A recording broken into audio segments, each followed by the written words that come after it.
शुरुआत है मेरे लिए इस लॉकडाउन के बीच में, जो मैं शुरू कर रहा हूँ ये तरीका, शायद अपने आप में मेरे लिए एक बहुत ही बड़ा एक्सपीरियंस साबित होने वाला है।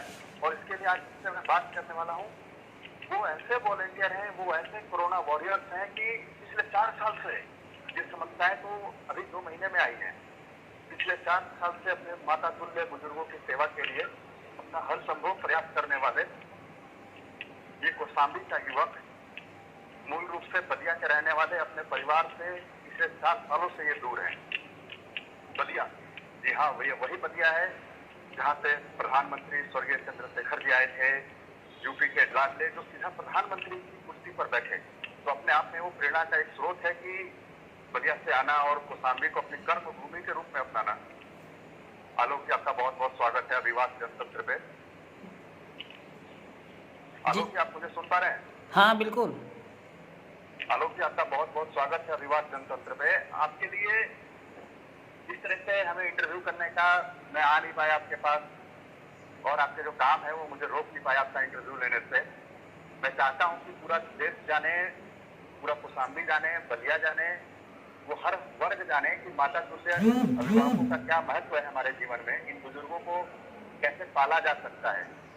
बचपन में तो इन्होंने हमें पाला है, पर अब जरूरत हम लोगों को है इन्हें पालने की। आपको याद होगा आलोक जी कि प्रधानमंत्री ने 7 वचन दिए थे जी जी। जब लॉकडाउन तो की घोषणा करी थी, तो उसमें पहला ही वचन था इन बुजुर्गों से, इन माता तुल्य अभिभावकों से, इनका ख्याल रखने की ज्यादा जरूरत है इस महामारी के। आलोक जी, अपनी संस्था के बारे में बताइए कि कैसे क्या होता है यहाँ पर और कैसे मैनेज करते हैं, क्योंकि फेसबुक तो आपकी कहानी बहुत कुछ कह चुका है कि रात बिरात अगर आपके जिले में या आपके नजर में कुछ कोई ऐसे बुजुर्ग आते हैं तो जिला प्रशासन आपसे मदद मांगता है। बिल्कुल सर, एक्चुअली मैं बुजुर्ग की सेवा के लिए ही आश्रम में खोला हुआ हूँ और मैं अनवरत 4 साल से मैं चला रहा हूँ। और हमारे यहाँ कोई भी अगर बुजुर्ग ऐसा आता है जो भी 60 साल के ऊपर, जिनको खाने रहने की दिक्कतें होती हैं, घर से निकाले हुए होते हैं, प्रताड़ित उपेक्षित होते हैं, तो मैं उनके हर सफल मतलब प्रयास करने का प्रयास करता हूं कि उन लोगों की कैसे भी मदद हो सके और उनको मैं अपने पास रखूं। पहले तो मेरा ये प्रयास रहता है कि घर में उनके बच्चों को बुलाएं और उनसे बातचीत करें कि भाई आपको इतना साल से ये लोग रखे हैं, फिर क्यों ऐसी चीज़ें आ गई कि आप अपने इनको घर से निकाल रहे हैं। अच्छा, इसके बाद अगर हम बात करें तो ऐसी कौन सी कहानी है, ऐसे कौन से बुजुर्ग हैं, जरा उनके विषय में बताएं आप कि जो आपके सबसे दिल के करीब आके बस गया हो कि ऐसे भी क्या कोई कर सकता है इस दुनिया में, इस मानव के रूप में। बिल्कुल सर, एक हमारे यहाँ दादी हैं जो 80 साल के बुजुर्ग हैं, जिनको ट्रेन से फेंक दिए थे सब। अब किस टाइम में फेंके थे क्योंकि सर फटा हुआ मिला था मुझे, और यहीं नज़दीकी भरवारी स्टेशन पड़ता है कानपुर रोड पे। तो उनको मैंने लाया और ज़िला अस्पताल मंजनपुर में इलाज करवाया और 2 महीना तक अस्पताल में रखा। फिर उनको धीरे धीरे जब चेंजिंग आने लगी उनके स्वास्थ्य में, तो फिर अपने पास मैंने आश्रम में रखा और वो लगातार मेरे साथ 3 वर्षों से हैं और बहुत ही बुजुर्ग महिला है। और उनसे तो मेरा कैसा है, और इस तरह की बीमारी में उनको क्या क्या चुनौतियां आ रही हैं आपके सामने, और आपको कैसे कौशाम्बी का जिला प्रशासन मदद कर रहा है? हमारे लिए प्रशासन काफ़ी मदद कर रहा है साहब, सैनिटाइजर से लेके सारे छिड़काव वगैरह में सारा हेल्प कर रहा है, और सोशल डिस्टेंसिंग से लेके अधिकारियों का आना जाना देखना, इन लोगों को काफ़ी महत्वपूर्ण जो भी व्यवस्था है वो हमको मिल रहा है। और सबसे पहले जब आप इस काम में आए और आपने इसे सुना कि हाँ, मुझे लोग तो युवा आपकी उम्र में, चाहे आप हमारे साथी उम्र के हैं, हम लोग इसमें नौकरी के तलाश में होते हैं, अपने आप को सेटल करने की कोशिश में होते हैं कि अपने परिवार के साथ हम सुरक्षित हो जाएं, तो इस हालात में आप इन लोगों के साथ 24 घंटे रहते हैं। मुझे शुरू से ही सामाजिक कार्यों में रुचि थी। कहीं भी मैं बैठता था तो देखता था कि समाज हित से ही सारा कुछ होना है। और दूसरी बात, मैं कहीं भी निकलता था तो रोड के किनारे अगर बुजुर्ग भी दिखते थे तो कुछ भी मैं दे देता था, खाने के पीने के लोग मांगते थे, तो मुझे एक अंदर बहुत अलग सी भावना उत्पन्न हुई और मैं इस काम में शुरुआत करने के लिए काफ़ी प्रयास किया और लग गया, और धीरे धीरे मुझे सफलता भी मिली और मेरे इस प्रयास करने से काफ़ी सहयोग मुझे मिलने लगा। तमाम लोग मुझे वो हेल्प भी करते हैं मुझे सारी चीज़ों में, चाहे मेडिकल हो, चाहे आर्थिक हो, चाहे सब कुछ हो।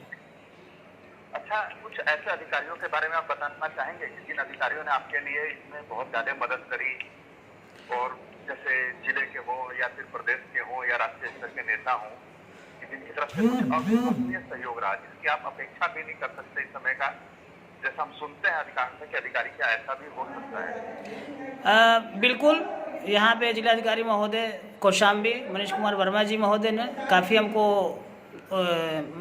हेल्प किया, और यहाँ जिला समाज कल्याण अधिकारी महोदय सुधीर कुमार जी ने मुझे काफ़ी, और उसके बावजूद भी जो भी अधिकारी हैं जिले के प्रशासनिक अधिकारी मुझे काफ़ी मदद करते हैं। किसी भी तरीके से कहीं से राजनीतिक दबाव नहीं आता कि आप उनके लिए चांसेस कम कर दे रहे हैं, आप उनके लिए ऐसा करके समस्याएं पैदा कर रहे हैं, इस तरह की? नहीं, कोई राजनीतिक दबाव नहीं आता है। लोकल स्तर पे भी हमको काफ़ी सहयोग मिलता है लोगों को, और उन लोगों को भी मिलता है। कोई बुजुर्ग ऐसा मिलता है तो हमारे यहाँ रखने के लिए वो लोग प्रयास करते हैं और करवाते हैं कि आप इनको रखिए, तो मैं भी अनवरत प्रयास करता हूँ रखने के लिए। अभी तक आपके आश्रम में कितने बुजुर्ग रह रहे हैं आपके साथ अभी वर्तमान आज के दिन? अभी तत्काल में 52 है। 52? Yes yes yes. और अच्छा, इनका आपका दिनचर्या क्या रहती है आलोक जी? मैं अगर जानना चाहूँ कि किस तरह से बुजुर्ग का अपने परिवार की कमी ना इन्हें हो, तो सुबह से शाम तक का कैसा माहौल आप रखने की कोशिश करते हैं, और क्या क्या संसाधन है आपके पास? सुबह इनकी जो दिनचर्या होती है, 5:30 बजे उठना, नहाना धोना, उसके बाद प्रार्थना करना, प्रार्थना करने के बाद इनका नाश्ता वगैरह होता है, फिर भजन कीर्तन होता है, फिर ये लोग खाना खाते हैं, उसके बाद फिर रेस्ट करते हैं, फिर शाम का नाश्ता होता है, फिर भजन कीर्तन चलता है, उसके बाद फिर खाना का टाइम होगा, फिर उसके बाद ये लोग रेस्ट करते हैं। नाश्ते में आप इन्हें क्या देने की कोशिश करते हैं? नाश्ते में मेनू के अनुसार मैं बनवाता हूँ। कभी पोहा है, कभी बिस्किट, नमकीन, लाई, चाय वगैरह सारा चीज़ होता है। अच्छा, प्रॉपर आप मेनू भी फॉलो करते हैं इनके लिए खाने यस के? यस यस यस, इनके उम्र के हिसाब से मैं मेनू भी बना रखा है। अच्छा, जिला चिकित्सालय की तरफ से इनके एक समय के अनुसार या एक समय निर्धारित समय में, हफ्ते में, महीने में? हाँ, रोस्टर के अनुसार इनके चेकअप में मेडिकल चेकअप कराता रहता हूँ। मेडिकल चेकअप के लिए प्रशासन की तरफ से कोई फोन आता है, या फिर प्रशासन अपनी तरफ से व्यवस्था करी है और आपकी तरफ से करा गया है? अपने तरफ से मैं क्या करता हूँ, और दूसरी बात कि प्रशासन भी करती है।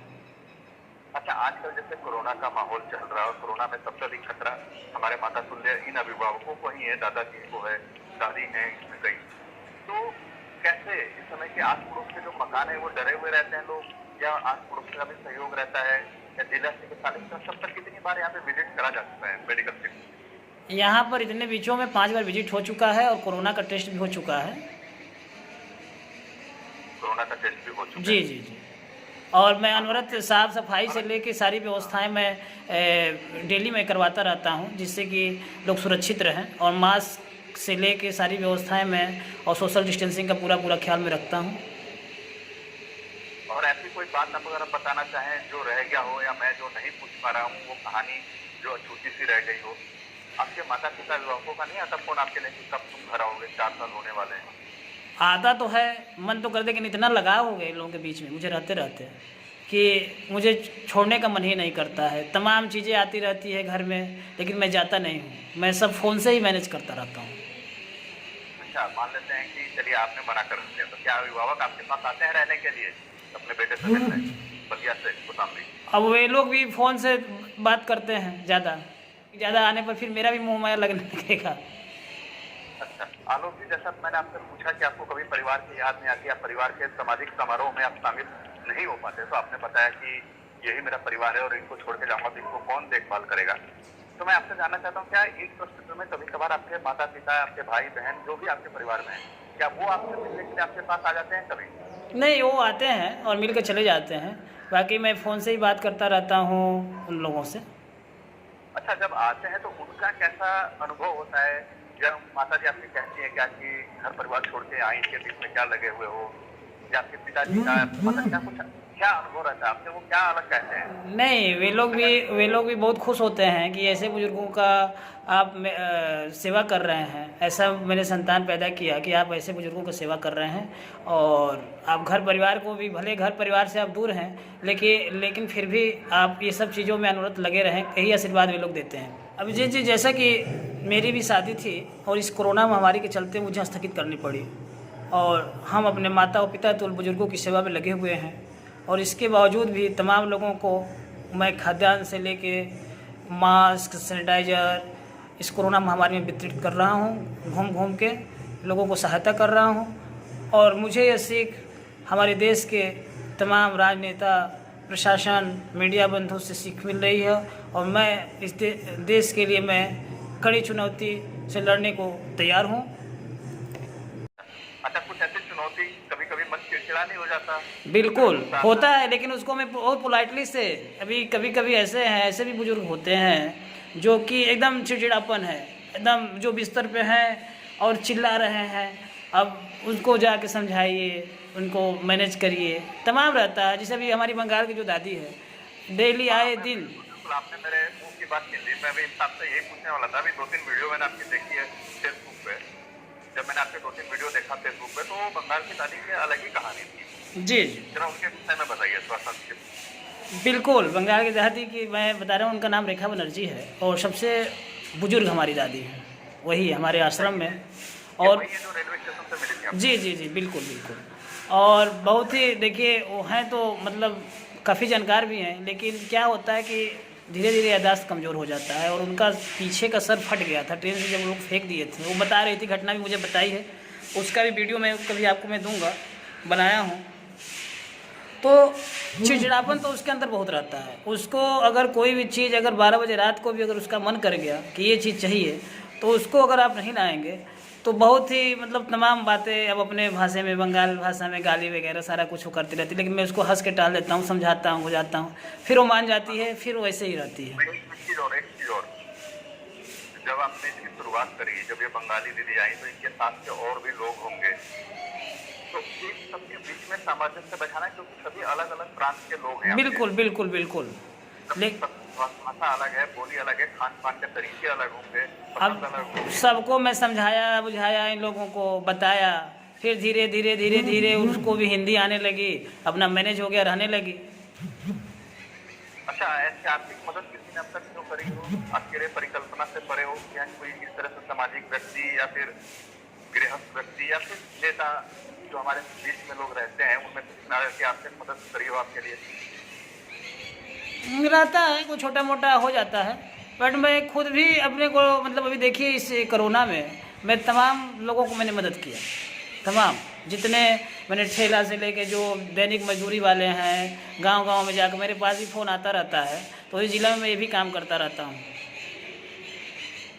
मिलाकर यहाँ का आर्थिक रूप से देखा जाए, वैसे सामाजिक तौर पर खर्चा पानी एक दूसरे के सहयोग से चलता है। जी नहीं, कौशाम्बी के आश्रम की शुरुआत मैंने ही की थी। इस आश्रम की शुरुआत आपने ही करी है? जी मतलब इन 4 सालों से ही शुरू हुआ है आश्रम? अभी आश्रम ज्यादा पुराना नहीं है और 4 साल से इस सफर को आपने इतनी तेजी से आगे बढ़ाया कि आज आप 52 लोगों का आपका परिवार और आप यहाँ पे निवास कर रहे हैं। जी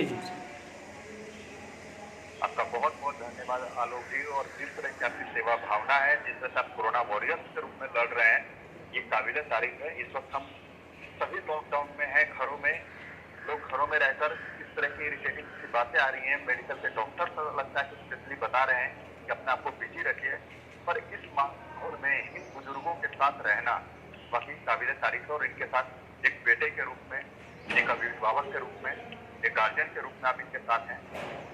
बहुत ही सराहनीय आपका कार्य है आलोक जी। आपका बहुत बहुत धन्यवाद अभिभावक जनतंत्र के लिए समय देने के लिए।